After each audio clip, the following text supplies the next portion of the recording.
La nuit était lourde, le ciel menaçait d'orage, et une pluie fine commençait à tomber sur les pavés humides de la vieille ruelle. Antoine Lefèvre marchait seul, ses pas résonnant dans le silence oppressant. Soudain, son regard fut attiré par une enveloppe posée contre une porte entr'ouverte. Antoine Lefèvre dit « Qui a bien pu laisser cela ici à cette heure tardive ?» Ses mains tremblaient légèrement lorsqu'il ramassa l'enveloppe, sentant déjà que ce message allait bouleverser son existence. En l'ouvrant, il découvrit une feuille tachée d'encre avec des mots illisibles, comme griffonnés dans la hâte. Le vent fit claquer une vieille enseigne, et Antoine Lefèvre leva la tête, persuadé d'apercevoir une silhouette qui s'effaçait dans l'ombre. La peur se mêlait à la curiosité, et son cœur battait de plus en plus vite.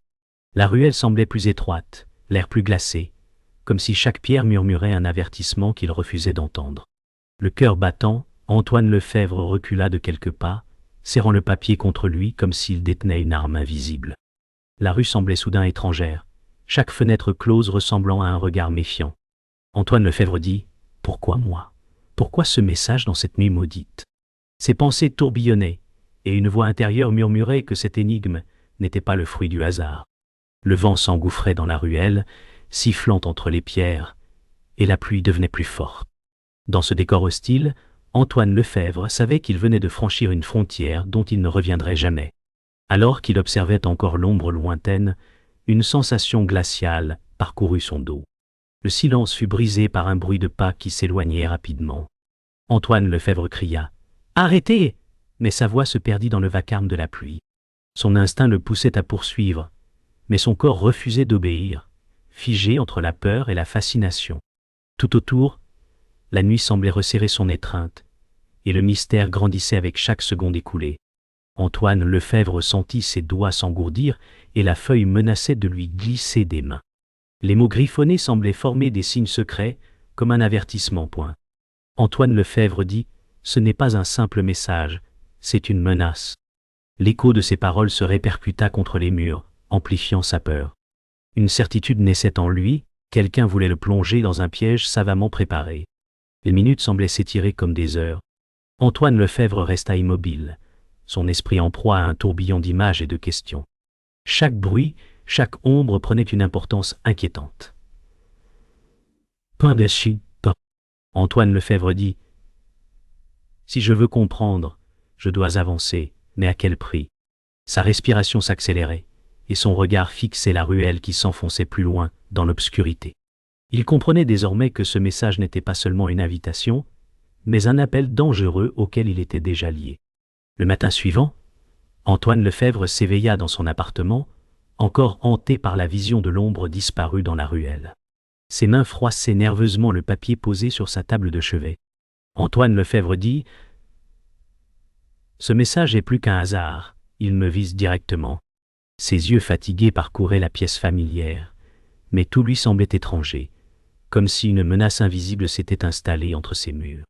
La lumière grise de l'aube filtrait à travers les rideaux, projetant des ombres inquiétantes. Chaque tic-tac de l'horloge résonnait comme un avertissement, et Antoine Lefèvre comprenait que son passé refaisait surface. Antoine Lefèvre décida de confier son trouble à sa sœur cadette, Claire Lefèvre. Elle le reçut dans son salon lumineux, mais son regard inquiet trahissait déjà ses craintes. Claire Lefèvre dit « Antoine, tu sembles bouleversé, que t'arrive-t-il » Il sortit la feuille humide de sa poche, la posant sur la table entre eux. Claire Lefèvre pâlit en découvrant les mots brouillés. Antoine Lefèvre répondit « Quelqu'un me surveille, et je dois comprendre pourquoi. » Le silence devint pesant, comme si chaque meuble observait leur échange. Claire Lefèvre toucha la feuille du bout des doigts, comme si elle craignait que les lettres la brûlent. Elle chuchota « Ce n'est pas un simple message, c'est une mise en garde. » Antoine Lefèvre serra les poings et répliqua « Ou un piège destiné à m'attirer. » La tension entre frères et sœurs grandissait, chacun lisant dans les yeux de l'autre la même peur silencieuse. Le monde extérieur semblait lointain, mais dans cette pièce, une tempête invisible grondait déjà. Claire Lefèvre prit une inspiration profonde, ses yeux se posant sur son frère avec gravité. Claire Lefèvre dit « Et si cela avait un lien avec ton passé? Avec cette enquête que tu n'as jamais terminée ?» Antoine Lefèvre détourna le regard, ses souvenirs douloureux ressurgissant comme une vague sombre. Ses lèvres murmurèrent « J'ai échoué autrefois, mais cette fois, je ne reculerai pas. » Une détermination fébrile animait désormais ses traits, et Claire Lefebvre comprit qu'aucune parole ne pourrait l'arrêter. Alors que Claire Lefebvre posait une main réconfortante sur l'épaule de son frère, un bruit sec retentit contre la fenêtre. Un caillou venait d'y frapper, accompagné d'un second papier plié. Antoine Lefebvre ouvrit précipitamment le carreau et ramassa le message point. Son visage se figea en lisant les mots clairs.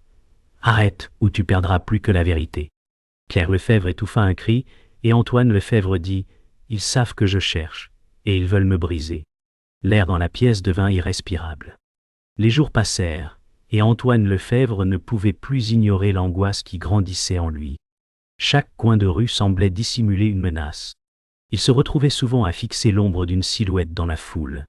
Antoine Lefebvre dit « Ils savent ce que je cherche, mais pourquoi me surveillent-ils » Il se tenait à sa fenêtre, observant la rue déserte. Le ciel était bas et nuageux, un vent glacé balayait les pavés, comme si la ville elle-même rejetait sa présence. À chaque bruit de pas, son cœur s'emballait. Il se rendait à l'évidence que sa quête pour la vérité l'avait déjà transformé en proie. Un matin, il reçut un appel étrange. La voix au bout du fil était basse et distordue, comme si elle venait d'un autre monde. « Antoine Lefebvre, il est trop tard pour reculer, » dit la voix avant de raccrocher. Antoine Lefebvre se figea, le téléphone encore à l'oreille. Sa respiration était haletante, mais il savait que cette voix n'était pas un simple avertissement, c'était une menace. Il passa la journée à arpenter les rues sans but, cherchant des réponses qui semblaient toujours lui échapper. Chaque coin de rue, chaque visage, chaque reflet dans une vitrine devenait suspect. La soirée arriva rapidement, et Antoine Lefebvre se retrouva face à un vieux café, l'endroit même où il avait trouvé des indices autrefois. Ce lieu, témoin d'un passé qu'il n'avait pas su comprendre, lui paraissait maintenant trop lourd de secrets. Antoine Lefebvre dit « Si quelqu'un connaît la vérité, c'est ici. » Il entra, et l'odeur de vieux bois et de café fort le frappa. La lumière tamisée des chandelles créait des ombres profondes, et dans cette ambiance feutrée, les murmures semblaient se transformer en menaces. Antoine Lefebvre s'assit à une table près de la fenêtre, observant discrètement les clients autour de lui. Il aperçut une silhouette familière au bar. Un homme qu'il n'avait pas vu depuis des années. C'était Jacques Marnier, un ancien collègue de la police. « Jacques !» murmura Antoine Lefebvre presque à lui-même. Jacques Marnier le remarqua et s'approcha sans un mot, une grimace nerveuse sur le visage. Antoine Lefebvre dit « Qu'est-ce que tu sais sur ce message? Pourquoi cette nuit étrange ?» Jacques Marnier hésita, jetant un coup d'œil furtif autour de lui avant de répondre d'une voix basse « Ce n'est pas un simple jeu, Antoine. Ce que tu cherches pourrait détruire des vies. » La conversation prit un tournant sombre alors que Jacques Marnier se penchait en avant. « Tu n'as aucune idée de ce que tu réveilles en cherchant la vérité, » dit-il, ses yeux sombres fixant Antoine Lefebvre. « Ce message, c'est plus qu'une menace, c'est une guerre secrète. » Antoine Lefebvre sentit un frisson parcourir sa colonne vertébrale. « Pourquoi m'impliquer? Pourquoi moi ?» Jacques Marnier baissa les yeux, visiblement mal à l'aise. « Parce que tu as déjà perdu une bataille contre eux, Antoine. Et maintenant, ils veulent que tu payes le prix. » Le poids de ces mots tomba sur Antoine Lefebvre, et une peur nouvelle s'empara de lui. Il comprenait qu'il n'était plus maître de son destin. Antoine Lefebvre se tenait devant la porte d'un vieil immeuble abandonné, une sensation de malaise l'envahissant. Il savait que la vérité qu'il recherchait se cachait quelque part dans ces murs. Il murmura « C'est ici que tout a commencé. » La lumière du soir baignait la scène d'une lueur dorée, mais une ombre menaçante flottait dans l'air. Antoine Lefebvre poussa lentement la porte, les gonds grincèrent, comme pour prévenir qu'il commençait une exploration dont il ne pourrait pas revenir indemne. Chaque pas dans le hall sombre résonnait dans son esprit, comme un écho du passé. À l'intérieur, l'air était lourd, imprégné de poussière et de vieux papiers. Antoine Lefebvre se baissa pour ramasser un document jauni par le temps, les mots presque illisibles. Il murmura « Ce n'est pas un simple document, c'est une clé. » Chaque mouvement semblait résonner dans la pièce vide, comme si des centaines d'yeux invisibles l'observaient. Il s'avança, ses mains tremblant légèrement, un pressentiment de danger montant en lui. Les ténèbres semblaient s'alourdir à chaque minute qui passait. Alors qu'Antoine Lefebvre avançait plus loin, une porte cachée dans l'ombre attira son attention. Il l'ouvrit avec prudence, révélant une salle secrète, remplie de vieux dossiers et de boîtes étiquetées. Antoine Lefèvre dit « Tout ce que je cherchais est ici ». Il parcourut les étagères, fouillant parmi les archives poussiéreuses, mais une sensation étrange l'envahit. Quelque chose n'allait pas. La pièce semblait être une prison et lui, un prisonnier d'une vérité qu'il n'était pas prêt à découvrir. Soudain, un bruit sourd se fit entendre derrière lui. Il se retourna brusquement, mais il n'y avait rien. Juste l'air lourd et une fenêtre qui cliquetait sous l'effet du vent. Antoine Lefèvre dit « Qui est là ?» Aucune réponse. Mais l'ambiance de la pièce avait changé. Elle semblait plus oppressante, plus menaçante. Point Antoine. Il n'était plus seul. Ses instincts lui disaient que le danger n'était plus à l'extérieur, mais à l'intérieur de ses murs. Alors qu'il se dirigeait vers la sortie, Antoine Lefèvre sentit une présence derrière lui. Une main ferme se posa sur son épaule, et il se retourna brutalement. C'était Jacques Marnier, le visage grave et les yeux pleins de secrets. Jacques Marnier dit « Il est trop tard pour reculer. Antoine, ce que tu cherches n'est pas seulement dangereux, c'est mortel. » Le regard d'Antoine Lefèvre se durcit. « Alors, je n'ai pas le choix, » répondit-il. Les deux hommes se fixèrent un moment et dans les yeux d'Antoine Lefèvre, on pouvait lire la détermination. Il avait franchi un point de non-retour. La nuit tombait sur Paris et l'orage éclatait enfin. Antoine Lefèvre marchait rapidement sous la pluie battante, suivi par Jacques Marnier.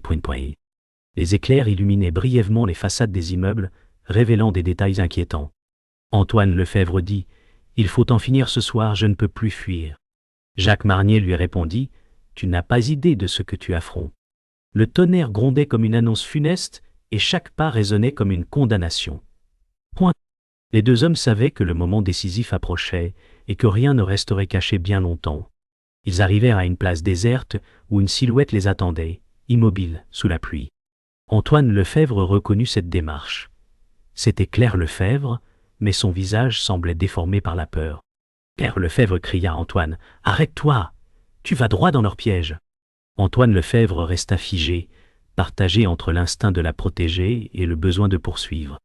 Jacques Marnier dit d'une voix glaciale « Elle en sait trop, tu dois choisir, Antoine. » La pluie effaçait toute chaleur, laissant place à une tension insoutenable. Antoine Lefèvre courut vers sa sœur, mais Jacques Marnier le retint par le bras peint. « Ne crois pas tout ce que tu vois, murmura-t-il, ses yeux brillants d'une inquiétante intensité. Claire Lefèvre tendit la main en criant « Ils veulent te manipuler, Antoine, tu dois m'écouter !» Le tonnerre éclata, couvrant leur voix.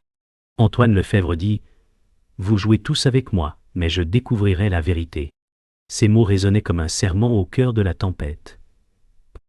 La confrontation éclata brutalement. Jacques Marnier projeta Antoine Lefèvre contre un mur détrempé, ses yeux brûlants d'une colère contenue. « Tu ne comprends rien ? Ce message est une condamnation, » hurla Jacques Marnier. Antoine Lefèvre se releva malgré la douleur, la rage au ventre. « Alors montre-moi la vérité, Jacques, » dit-il d'une voix ferme.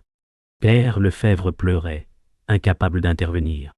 Le vacarme de l'orage amplifiait chaque mouvement, chaque cri, comme une symphonie apocalyptique.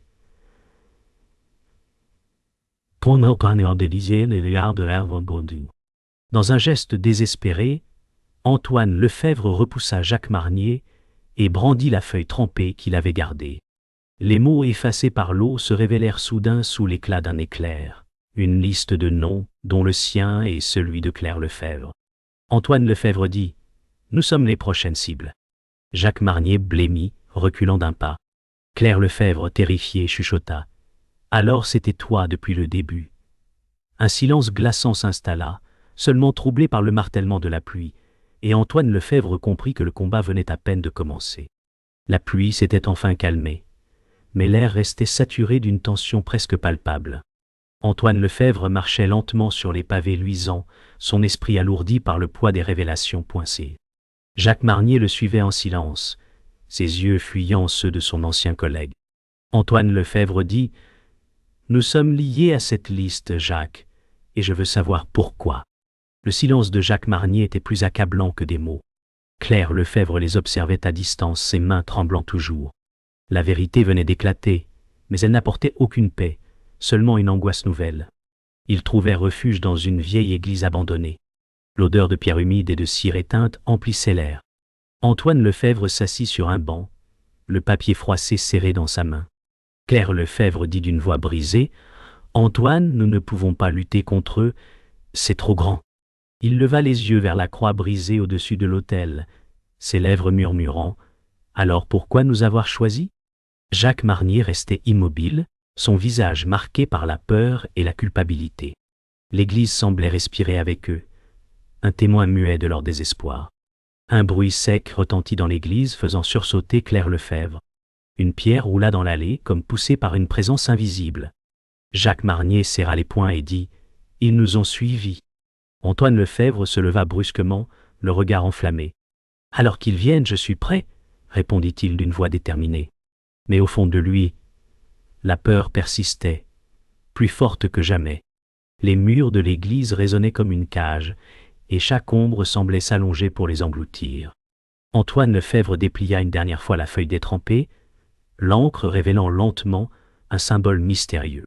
Jacques Marnier blêmit en le voyant et dit « Ce signe, c'est l'ordre qui contrôle tout. » Claire Lefebvre murmura « Alors, nous sommes condamnés. » Antoine Lefebvre fixa longuement le symbole, puis dit « Non, tant que je respire, je chercherai la vérité. » Ces mots résonnèrent comme une prière, mais aussi comme une déclaration de guerre. Le vent s'engouffra dans l'église, soulevant la poussière comme une réponse invisible. La nuit avançait, et chacun comprenait que leur vie ne serait plus jamais les mêmes squares. Jacques Marnier finit par dire « Antoine, tu ne peux pas les arrêter seul. » Mais Antoine Lefebvre répondit « Je ne suis déjà plus seul. Tant que Claire est là, ils n'auront pas gagné. » Claire Lefebvre le regarda, les larmes aux yeux, et hocha la tête. Dans le silence pesant de l'église, une nouvelle résolution naissait.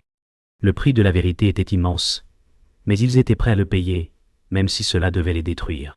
L'aube se levait à peine sur Paris, peignant le ciel de teintes pâles et inquiétant. Antoine Lefebvre fixait la ville depuis le parvis de l'église, son esprit encore prisonnier des révélations de la nuit. Claire Lefebvre se tenait à ses côtés, les traits tirés mais le regard déterminé. Antoine Lefebvre dit « Nous avons survécu, mais à quel prix ?» Le silence de Jacques Marnier derrière eux était chargé de secrets qu'ils n'osaient pas révéler. L'air glacé s'engouffrait dans leurs manteaux trempés, rappel cruel de ce qu'ils venaient d'affronter. Ce n'était pas une victoire, seulement un répit avant la tempête suivante. Claire Lefebvre serra la main de son frère, comme pour s'assurer qu'il était encore réel. Elle murmura « On ne pourra jamais échapper à leur ombre. » Antoine Lefebvre posa un regard grave sur elle et répondit « Alors il faut apprendre à marcher dans leur obscurité. » Jacques Marnier, visiblement troublé, détourna les yeux vers la rue déserte. La pluie avait cessé, mais l'air restait lourd, saturé d'un silence qui ressemblait à une menace. Leur vie était désormais liée à un secret qu'ils n'avaient pas choisi mais qu'ils devraient porter. Alors qu'ils quittaient le parvis, Antoine Lefebvre remarqua une silhouette au loin, immobile sous un lampadaire. Cette présence inconnue les observait sans bouger. Antoine Lefebvre dit d'une voix basse « Ils ne nous laisseront jamais en paix. » Claire Lefebvre frissonna, ses yeux fixant la silhouette avec effroi. Jacques Marnier serra la mâchoire, comme s'il attendait ce moment depuis longtemps. Le jour se levait, mais l'ombre restait, prouvant que la vérité n'avait fait que commencer à se dévoiler. Un souffle glacé passa dans la rue, et un petit morceau de papier vola jusqu'aux pieds d'Antoine Lefebvre. Il le ramassa avec précaution et lut quelques mots à peine visibles. La vérité a toujours un prix. Claire Lefebvre dit « C'est un avertissement. » Jacques Marnier secoua la tête et répondit « Non, c'est une condamnation. » Leurs regards se croisèrent dans un silence pesant. La guerre invisible n'était pas terminée. Elle ne faisait que s'annoncer. Alors qu'ils s'éloignaient lentement, un dernier éclair de soleil éclaira la ville. Antoine Lefebvre se retourna une dernière fois et vit la silhouette disparaître dans la brume. Il dit « Il nous observe déjà. » Claire Lefebvre posa sa main sur son bras et répondit « Alors, nous devons rester ensemble, quoi qu'il en coûte. » Jacques Marnier resta muet, ses yeux sombres perdus dans l'horizon. Le silence final était plus effrayant que tous les cris de la nuit, passés point de point. Dans ce dernier instant, ils comprirent que leur cauchemar ne faisait que commencer.